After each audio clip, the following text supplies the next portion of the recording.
Ethan Davis had worked his entire life to build his empire. From humble beginnings in a small town, he climbed the ranks in the hotel industry, eventually purchasing a rundown property in the heart of the city. Through sheer will and determination, he transformed that property into a premier luxury hotel, the Sterling Oaks. Despite his success, Ethan never lost sight of where he came from. He understood the challenges people like him faced, particularly as a black man in an industry often dominated by those who didn't look like him. He'd experienced discrimination firsthand and was determined not to let others face the same treatment. But Ethan had always been curious. Would his own employees treat him differently if they didn't know who he was? So he decided to test them. One morning he showed up at his hotel unannounced, dressed simply in a gray hoodie and jeans, carrying nothing more than a plain backpack. He succeeded in his mission, to say the least. But still, he looked like any other tourist who wasn't dressed to impress. The Sterling Oaks had become a staple for business people and tourists alike. The lobby was large and grand, with polished stone floors and intricate chandeliers hanging from the ceiling. The staff was always busy but welcoming, creating an air of professionalism that Ethan took great pride in. Ethan made his way inside, keeping his head down and pretending to be just another guest. He watched as staff members greeted customers, checked in new arrivals, and carried out their duties. He could tell that, for the most part, things were running smoothly. However, Ethan wasn't interested in the usual operations. He had come to see something else, the way his employees would treat him if they thought he was just another stranger. He made his way to the front desk, where two employees were assisting a family. As he lingered near the counter, scanning through the hotel brochure, a man's voice caught his attention.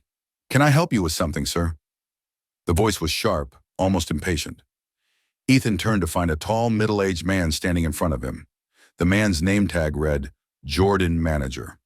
"Just looking around," Ethan said calmly, with a friendly smile on his face. Jordan's eyes narrowed as he looked Ethan up and down. His polite demeanor quickly turned dismissive. "Are you staying here?" he asked, with a tone less friendly than before. "No," Ethan replied. "Just taking in the place. I hope that's okay?" Jordan crossed his arms. "This is a private establishment. If you're not a guest or conducting business, I'm afraid I'll have to ask you to leave." Ethan stayed calm, but the situation was beginning to make him uneasy. "I'm not bothering anyone. Why should I leave?" he asked, trying to keep the conversation civil. Jordan's posture stiffened, and his tone became more forceful. "I'm sorry, but we can't have people just walking around without a purpose. If you're not a guest, I'll have to call security." Ethan could feel the weight of the words.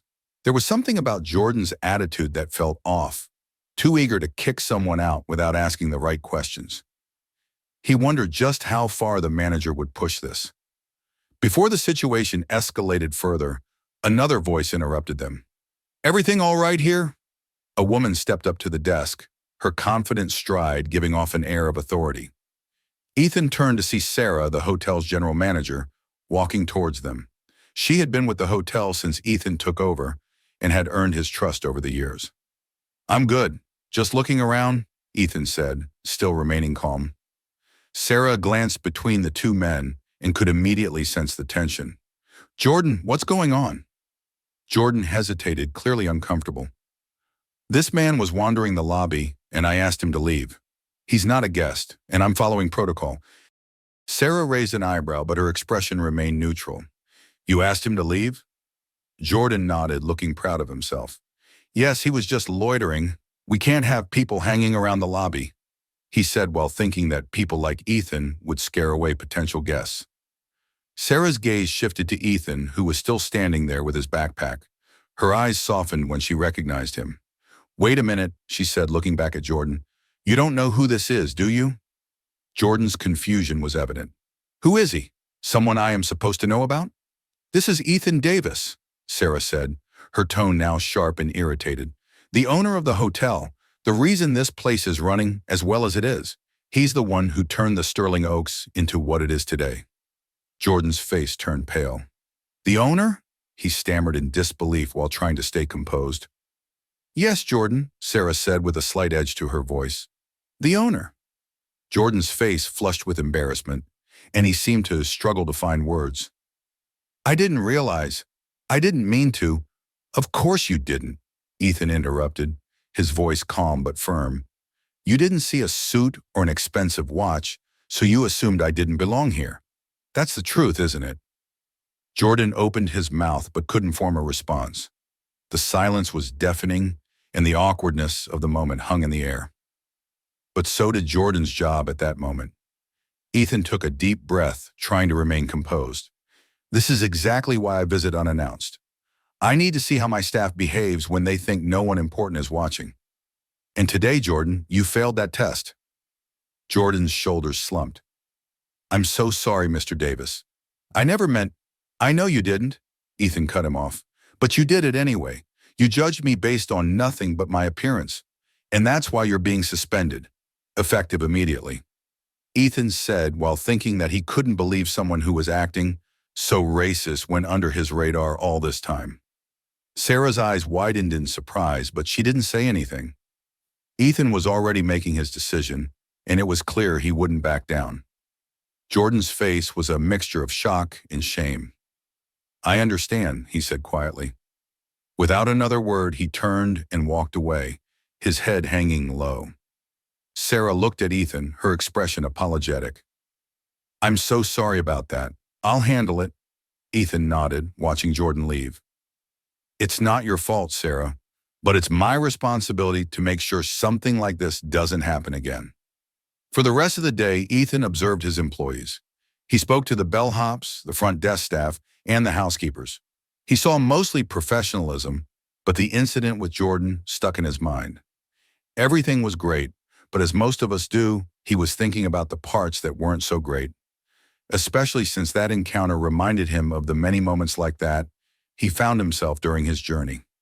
Later that evening, Ethan sat in his office reflecting on what had happened.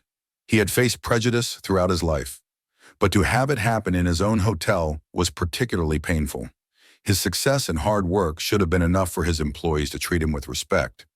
But once again, it had been his appearance that had determined how he was treated. Still, Ethan wasn't one to hold grudges.